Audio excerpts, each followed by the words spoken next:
Hi, I'm Jane Graves, and I'm a green enthusiast here with Susan from Practically Green. And Susan's going to give us the top 5 everyday ways that we can save energy.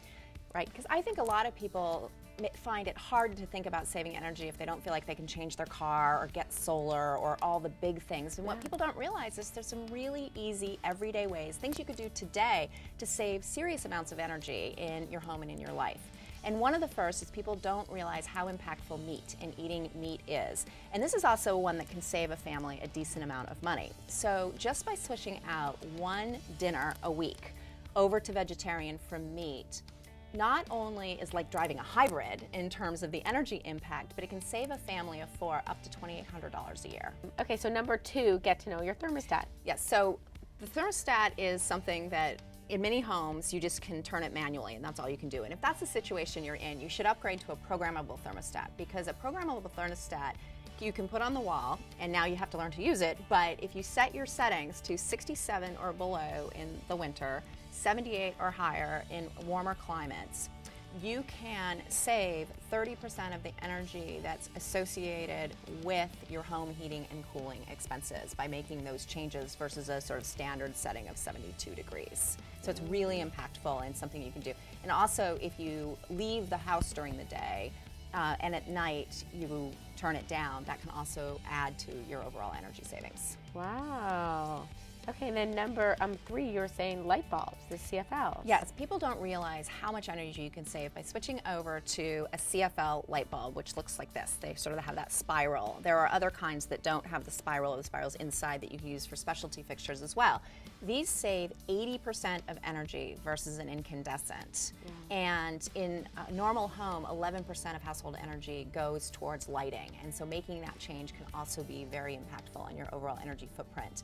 New lights are coming out called LEDs, light emitting diodes, and these have the same energy savings. They have one benefit versus CFLs, which is they don't contain mercury. Disposal of CFLs can be a little complicated. You have to take them to a special place. And so LEDs, I think, are going to be the wave of the future, and they last in many cases almost forever. So especially those hard to reach places, LEDs can be a really good decision. Yeah, and then the 4th one was washing our clothes.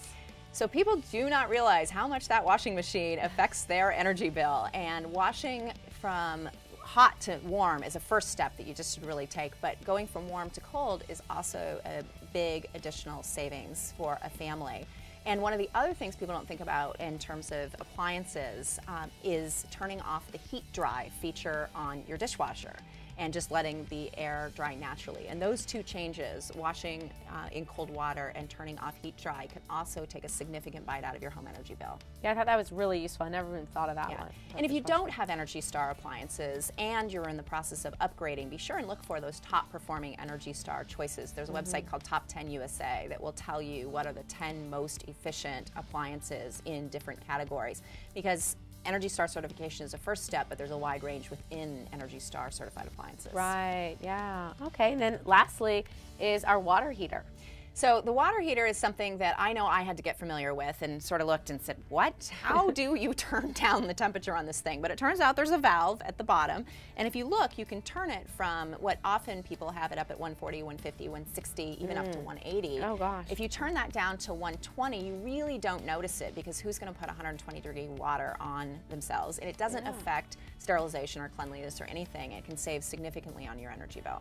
Wow. So then why would people have it up that high? That's standard factory settings. Really? Yeah. Wow. So that's really good to know. So just at the bottom then we switch it to 120. Yeah, just turn it to 120. Okay. So we have our water heater. We're going to put 120.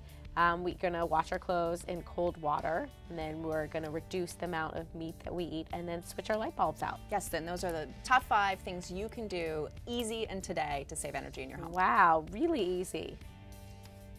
Once again, this is Jane Graves and Susan Hunt-Stevens from Practically Green. I want to thank you so much for joining us today. It was great to be here, and we encourage all of our viewers to come take the quiz at Practically Green, find out how green you are, and you get practical suggestions of things you can do next to live a healthier and greener life. Thanks so much for watching. Be sure to subscribe and check out more of our great videos. And if you want more tips on going green, send us an email at request@mahalo.com.